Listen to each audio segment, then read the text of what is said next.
in Westminster, Dot Davis in Cardiff. And in the last hour, the latest job figures have been published for the UK. The data shows that the unemployment rate in Wales was 4.8%. That's down slightly on the quarter and up just over 1% on the same time last year.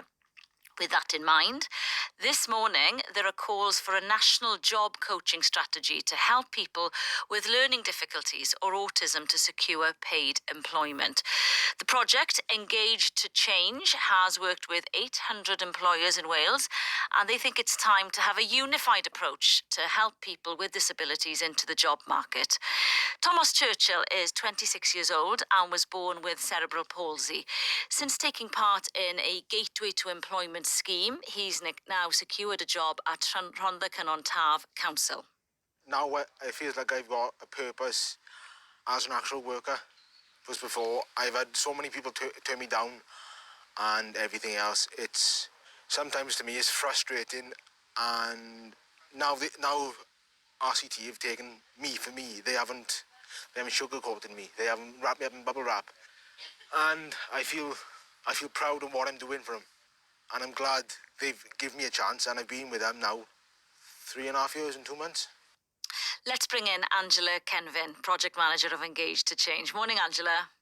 Good morning. That word, purpose, it's an important one, isn't it? So what are the barriers then for people with a learning disability or autism when it comes to applying for paid employment? Unfortunately, there are still multiple barriers. We're talking at all different levels. And I mean, if you think back to when you were a child, I know certainly when I was a child, I was often asked, what do you want to do when you grow up? What would you like to do for a job? And we're still finding that that doesn't happen for children and young people that have got learning difficulties and autism.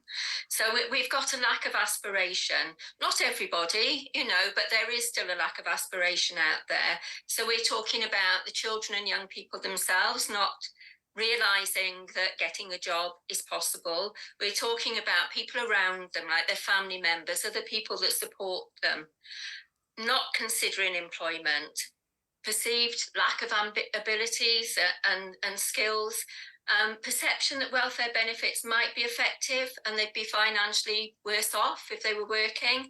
But it's also about anxieties. So anxieties about the young person coping with work, about them being with people that they don't know in a different environment that isn't seen as supportive as their school or home environment. So there can be a fear of harm, of bullying, of failure. Because I think Thomas mentioned the word being in a bubble. And I think quite understandably, there often is this overprotection of vulnerable people, such as those with learning difficulties and autism. Or you could hear there from Thomas when he was saying, the difference, when it works, the difference it can make to quality of life. Oh, yes, it can make a massive difference. So, I mean, people become more financially independent, more confident. They find it easier to speak to other people, so it increases their social inclusion.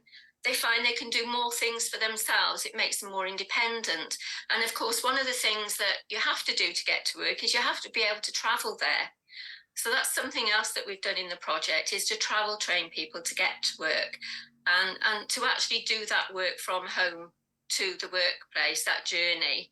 Because one of the things with people with learning difficulties and autism, very often they can't transfer learning from one place to another. So it's really important that when they get a job, they're learning those job skills actually in that workplace with support, rather than like classroom learning and then trying to transfer that into a new environment, because very often that's something that doesn't work very well.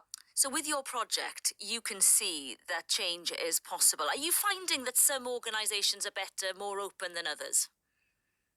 I think we found when we're talking about employers, so as you say, we've worked with around 800 employers who provided work placements and jobs for people through the project.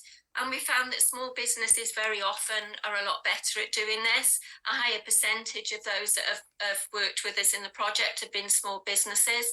And I think that's largely because when the employer liaison makes that link with the employer, very often with a small business, it's the owner of that business that they're able to discuss employing somebody with.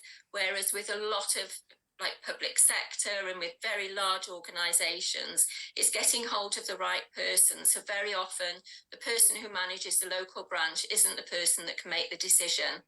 And so it goes up and up and up, and it's a very, very lengthy process, and it doesn't always get there. But saying that, through our supported internship programmes that we introduced into Wales, we have been working with 3 health boards, with one large university, with one local authority, the one that Thomas is employed through, and they provided internships, and many of those internships have led to paid employment. Thank you, Angela Kenvyn, Project Manager of Engage to Change, for coming on this morning. We've just got this. Welsh Government's Minister for Economy, Vaughan Gething, said that he is working out how to have more job coaches to support those in employment and how any of the jobs would impact on the benefit system. He added, if we design an intervention in Wales to try to help those people and it clashes with benefit rules, we could end up not helping the people we actually want to help. That